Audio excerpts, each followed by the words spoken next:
South Africa has struggled to gain economic growth traction over the years, and one of the strategies that the government has raised is the reinvigoration of the township economy. But sadly, the township economy remains under-resourced, with the recent incidents of fatal food poisoning with a number of spaza shops the source of the problem, showing how little attention has been given to this segment of the economy, which has substantial potential where vast numbers of people live. Well, to try and unpack some of the issues and solutions to the township economy, I'm joined by Bheki Twala. He's the president of Township Economic Commission, and Matlou Setati. She's the executive for Food Safety and Sustainability Initiative at the Consumer Goods Council of South Africa. Thank you to both of you for joining us. Perhaps I can start with you, Bheki. We know that Coga came out with a statement earlier this month talking about standardization of rules for the township economy, based on the backdrop that the township economy is not where it's supposed to be. It's not generating enough jobs. It's under-resourced. We've got the problem of poor municipal services and so on and so forth. But what is your reaction to that Coga announcement? No, thank you very much, Ms. Numpu. Good afternoon to the viewers at home. Thank you very much for having us. When we talk about township economy, it's a very interesting topic. We're talking about an economy that's worth 900 billion rand.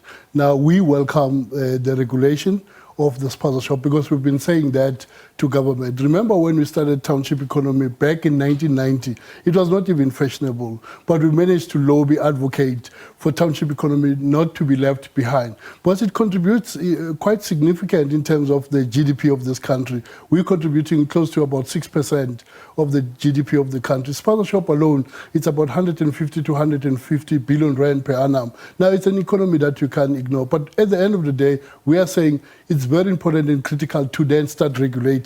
Because remember, if the economy is not regulated, you find people that are infiltrating the economy without following the processes. There's a lot of laws that are out there, and also that we are not following. We've got bylaws. For example, quickly in Gauteng, we've got what we call Township Economic Development Act, which is TEDA, which we've signed in 2022. Up until today, that TEDA is not yet fully implemented. Our country, we've got beautiful laws. The problem is that it's executing and implementing those laws, and also making sure that we follow we enforce the bylaws. Yeah, no, you're right on the money there, I'm sure. So, Matlou, thank you very much for joining us. So you've recently launched an illicit trading awareness campaign for consumers to be aware of counterfeit products and counterfeit food, unfortunately, in areas like the townships. How prevalent is this problem? Thank you so much, and good day to the viewers. It's evident children have died, and it's a sad case that we find ourselves as South Africa. So this has been a conversation. We didn't start now. Most people will say, why are you opportunistic? We didn't just think of it now.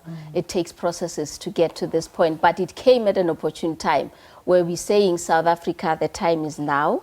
You need to have power in your hands. And this is why, in collaboration with the illicit and counterfeit campaign that we have launched, we have also an app, which is My CGCSA app. And just to outline that, as GS1 South Africa Trading as the Consumer Goods Council of South Africa, we issue barcodes from a GS1 South Africa perspective. But this concept operates in 118 countries globally. Your product needs to be identifiable. Your establishment needs to be identifiable. So we're saying, as South Africa, at the click of a tap on the barcode, you need to know who's manufacturing that product. So this is the campaign that we are coming out and saying, know who's manufacturing your product. I emphasize the issue of a physical address. If you do not know the address of the person that's manufacturing your product, you need to start to be concerned as to what am I buying. So the barcode, in the essence of the GS1 standards, it's a tool that avails this information and equips, because most people, consumers, would say, we can't read these labels, it's a lot. And I want to make it as simple, as basic as it can be. Spelling errors. Who in their sane mind running a business would make a spelling error on a product? So the simple things that we need to look at. And the issue of price. If it is too good to be true, and I'll make an example of a tobacco. If the price of a pack of tobacco, of a cigarette, is less than the excess money that a company needs to pay, it's illicit. Yeah. You've cut corners somewhere. So the issue of food safety, illicit and counterfeit says, if you're doing the right things, they cost money. And that's where people drop the ball. And this comes out in the product. It's the labeling, it's the color of the product, it's the images that you see. So with the illicit campaign, we're just coming out to say, as the sector, this is who we are. This is our information. We are availing it to you as the consumer. We're giving you the power to be equipped to say, I need to check a Daideng and buy the real Magoya. And just to remind the viewer, what is the name of the app again? It's My CGCSA. Okay. Yes. Excellent. My CGCSA app. All right. Yes. So, Bheki, just in terms of the broader township economy, you made a really critical point that there's lots of laws out there, but there's just no implementation. What is it that is needed for the township economy to get it reinvigorated again?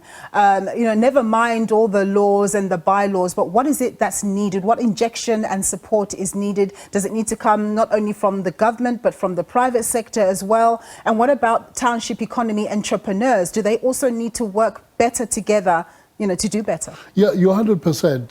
For example, the issue of collaboration and partnership is very critical. Partnership with government, partnership with private sector. But what we then did as the businesses in the township, we've organized ourselves, as the formal organized formations, so that government are able to talk to us. But we are saying, Sis Nombu, the challenges in the township, we know them better because we are there. And the solutions, we've got the solutions. We don't want government to just come parachute solutions that they've created somewhere without engaging with us. Yeah. It's actually a call to action to say, for example, with the spaza shop, remember as well quickly, when you talk about township economy, we don't talk about retail and spaza shop only. We've got about 16 plus sectors in the township economy. It's not just, because I've seen most of the people when they talk township economy, they reduce it to spaza shops and all that. Yeah. And yet it's manufacturing. It's manufacturing, it's tourism, it's automotive. There's a lot of that. That is why it's 900 billion market. But what we are saying is that we've got a program that we've started. It's called Rebranding Spaza Shop. We've launched that in February, April this year in KZN.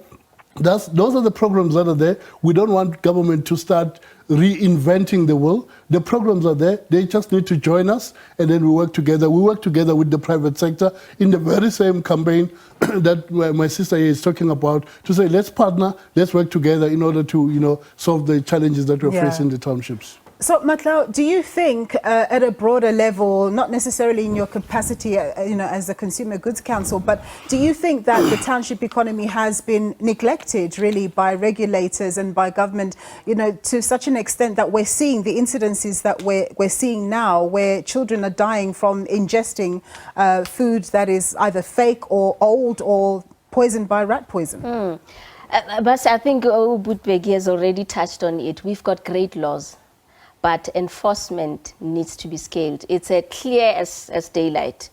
We need over 6,000 inspectors in just the food and beverage sector to inspect.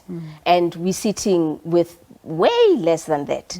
So that in itself is a problem. I think during the horse meat saga that happened, listeriosis came and happened, we've always been calling and saying the sector is open, wholeheartedly.